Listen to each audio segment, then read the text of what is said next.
get inherited. I was brought up on trifle. It's a staple in West Wales, trifle. After your Sunday roast, which you get, nearly every day of the week, you have trifle. My jam is nearly there, a couple of seconds. I've been practicing this at home for a couple of weeks, but we're all trifled out at home. Christine has been married to Rob for 31 years. And when they aren't working together at their engraving business, he helps her perfect her baking. Christine's pina colada trifle with mango jam, coconut, custard and rum syrup is one of Rob's personal favourites. My husband just loves his food. Shall I just try that? Shall I just try another one? Make sure it's okay. Okay, bakers, 1 hour to go. 1 hour left. It's got ingredients everywhere. This is chaos, kids. This is why you organise your space better. Oops, that's close. We lost a lot. Caught a little bit at the edges, but it's okay. A little bit of a dip in the middle. Not too worried. I've had a worse dip. While their base is cool, the bakers make creme anglaise, or custard, from scratch. Is custard the scary layer? Yeah, for me, yeah. That's always been difficult for me, but I've been showing this week how to do it, and I practiced it, and I practiced it. Foolproof. Mark has only had to nip out to the back garden to get the eggs for his custard practice, and his ginger, mango and passion fruit trifle features custard flavoured with dark rum. What have you done here? Egg yolks and caster sugar. And you've whisked it? To blend. To blend. And a bit of corn flour. There will be a bit of corn flour. You've got corn flour. No problem, yeah. Okay. What's Go on, on. Wally? That's not the method I would do, put it that way. Okay. Perfect creme anglaise is a mixture of egg yolk and sugar, carefully combined with warm milk and infused with vanilla. It needs to be quite sort of thick, not too sloppy. The heat from the milk should be enough to thicken the custard without the need for corn flour. I'm making a custard out of coconut milk. It needs corn flour to thicken it. I can't afford to have a runny custard. But too much heat and the mixture will split into a useless mess. This needs to be done again. This is an ex-custard. It's like school dinner's gone wrong. Oh. I've got loads to do yet. I've got to make that into proper custard, and I've got 2 types of caramel to make. Howard is a keen jogger when he's not baking. He's spent weeks perfecting a caramel and apple trifle topped with macadamia nuts. You are doing the true creme anglaise with just egg yolk. That's right. So Yeah. no corn flour. No. So you're being the bravest of everybody here, and I wish you good luck. I've curdled it again. I've got scrambled eggs.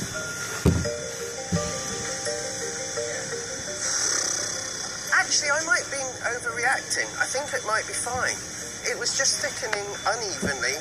While their custard is cooling in the fridge, I wouldn't normally put biscuits on top, but some bakers have chosen to use the time to make toppings for their trifle.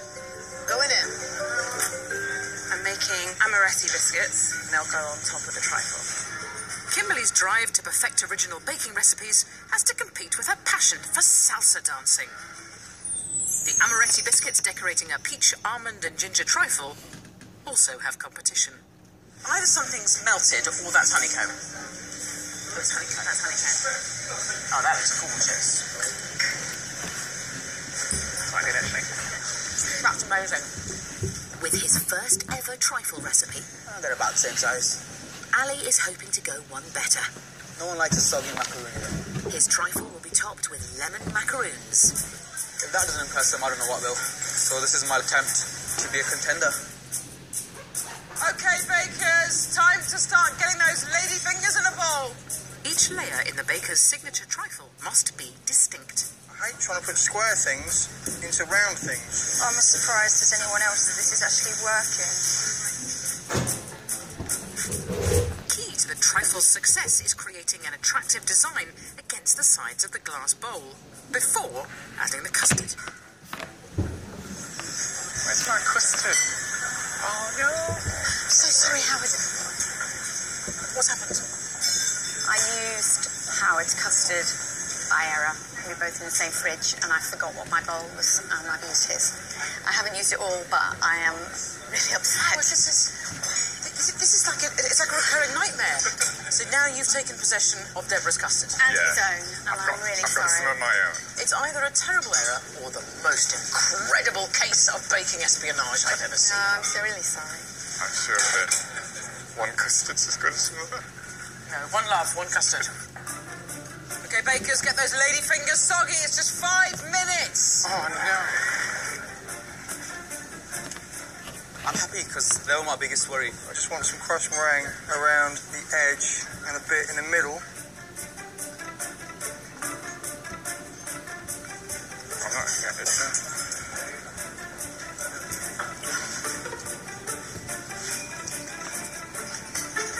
Almost there. Come on, Ali. Where's the spoon? I need you. What are you looking for, Howard? Spoon. A spoon? What sort of dessert spoon? Okay. Anything will. Yeah, I'll get you one. Thank you. Spoons. There's no spoons in here. Right. Will a knife do? Have a knife. I mean,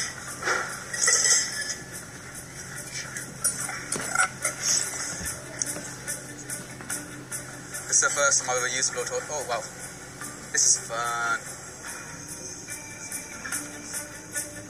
Triflers, that is it. Please stop trifling around now. The bake's over. Step away.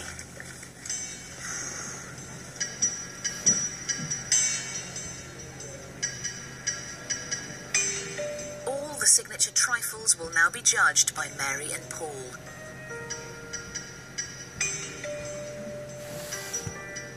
I love what you've done to these palm tree jams. So you can actually see the sand. It's set up almost like a scene. I can taste the coconut. And the sponge has kept its texture. I love the flavour a lot. The coconut, the sponge. I think a shallower dish, spread out a bit more, and then you get a little bit of every flavour. Okay, we've got some layers going on. Could you have got any more in there? I did wonder when I saw the dish how I was going to maintain my reputation of doing truly massive bakes. You have. And, You have. Yeah, you I really don't have. think anyone could beat that. I've actually heard suction then. There was. It was extraordinary. It nearly took his arm off. I think the creme pâte is good. It's holding well. And you've just got the right amount of soaking of the sponge. The definition actually in the layers are very good. I love the idea of the top. Those little almond biscuits and honeycomb. Wouldn't have thought of it myself, but I think it goes very well. Thank you. To me, the custard layer is rather thick. All I'm getting is the orange liqueur and the orange rather than the rhubarb. Takes some doing overpowering rhubarb. Yeah, but you managed to do it. Probably a thinner layer of the cake underneath. It's really sort of cake with fruit on top and custard. The custard is very slack. It needs to be thicker. I think it's probably slightly over-decorated. The crunch on the top, maybe even just a line of it inside the cream would have been nicer rather than on the top. A little bit less custard, a little bit less cream. Perfect. You were clever to think of doing the jelly in 2 different tins. Jelly's lovely. Problem is the custard's quite slack. So what you technically got is a ginger cake with a bit of jelly. Quite ambitious to make those macaroons on the top. You've sort of done it traditional, but you've done a bit of a twist with it. Finding something to have a go at. You just overfilled it. The macaron's got a chewiness to it.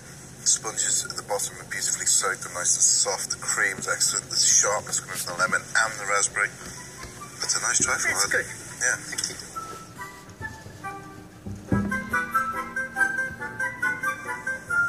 Well, it looks most pleasing and attractive, doesn't it? And fun.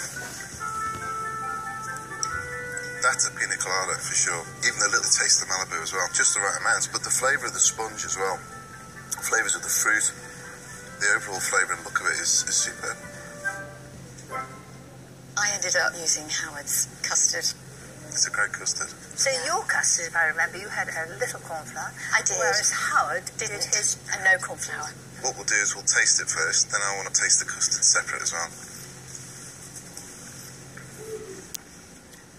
The custard's good, Howard. Well done, Howard. Overall, the flavour as well, fantastic. if the Swiss roll hadn't been quite as soaked, it would have held together. So we're now moving on to Howard, and we'll just see how your custard tastes compared with Howard's. Thank you. The definition's not there in the layers, that's for sure. Okay, I can see an issue immediately. This is more liquid, I think. I think the custard is definitely more liquid. All the flavours blend really well together. I do not like the skin on the apple. Should we get Deborah over to account for her custard? Come over, Deborah. So, what do you make of the custard? The custard is far too slack. Yours was a better custard, Howard. Yours needed cooking out more. But I think you'd still have a problem with the layers, to be honest. Yeah. At some stage, I might actually do a whole thing that is good as opposed to just elements. I'd just like to get one uneventful bake out of the way. Each time I get good feedback, it just proves to me that I'm not an idiot. Paul said that he was trying to find fault in it, and the only fault he can find was that there was too much of it. More is more. When it's trifle, For their second challenge, the bakers have no idea which dessert they'll be asked to make. Here we all are. Technical challenge time. Just to let you know, this is one of Mary's recipes. We don't want them to find out what you're doing, so Paul and Mary, please leave. So, for today's challenge, we would like you to make île flottante, or floating islands, which are, of course, little tiny poached meringues, light and fluffy, in a sea of creme anglaise and topped with spun sugar. You have an hour and a half to make these. So, on your marks, Get set. bake! Île flottante are often referred to as snow eggs, Why was using floating meringue on custards? due to the colour of the dessert's fluffy meringues and their distinctive shapes. I haven't made it before, but I know what it should look like, which is always helpful. So, Paul, floating islands. I think you should have a taste.